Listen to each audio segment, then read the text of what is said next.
très concrètement, je suis un agent immobilier, je vais peut-être te poser la question à toi, Elise. Je rentre un nouveau bien dans mon portefeuille. Est-ce que toi, tu sens que sur le marché, il y a une prise de conscience de l'agent immobilier? Est-ce qu'il se sent prêt à utiliser des outils d'intelligence artificielle? Est-ce que c'est facile à utiliser? Comment on fait pour faciliter un peu l'adoption de ces nouvelles fonctionnalités? Et est-ce que selon toi, il comprend assez facilement ou il va comprendre ce que l'IA va lui apporter très concrètement? Alors je pense qu'il va comprendre très rapidement ce que ça va lui apporter, puisque là on est sur de l'IA pour tout ce qui est édition de photos, retouche photos, etc. Et en fait la photo c'est ce qui attire son client à lui. Ouais, Donc c'est le premier outil marketing qui va exactement. générer du lead. Et Ouais. avec l'IA ça va permettre de rendre la chose assez accessible, moins coûteuse et en plus de ça plus rapidement. Après, pour les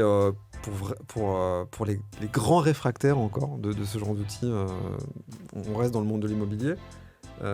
Ceux qui continuent à faire à l'ancienne, avec des outils de retouche d'image qui n'intègrent pas l'IA, qu'est-ce qui va finalement finir de les convaincre? Je pense qu'il y a le facteur prix et le facteur temps qui est clairement, qui sont tout à fait liés, hein, mais qui est clairement différenciant.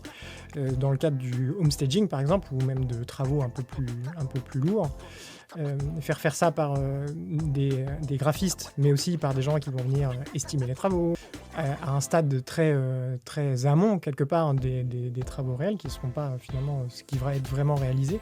Ça peut représenter un investissement de temps et d'argent qui peut être assez colossal. On peut parler de plusieurs centaines, voire plusieurs milliers d'euros pour faire ces 2-3 photos de homestaging, là où en un clic et en quelques centimes d'euros ou quelques euros tout au plus, on a déjà un premier résultat pour commencer après à réfléchir avec de l'humain.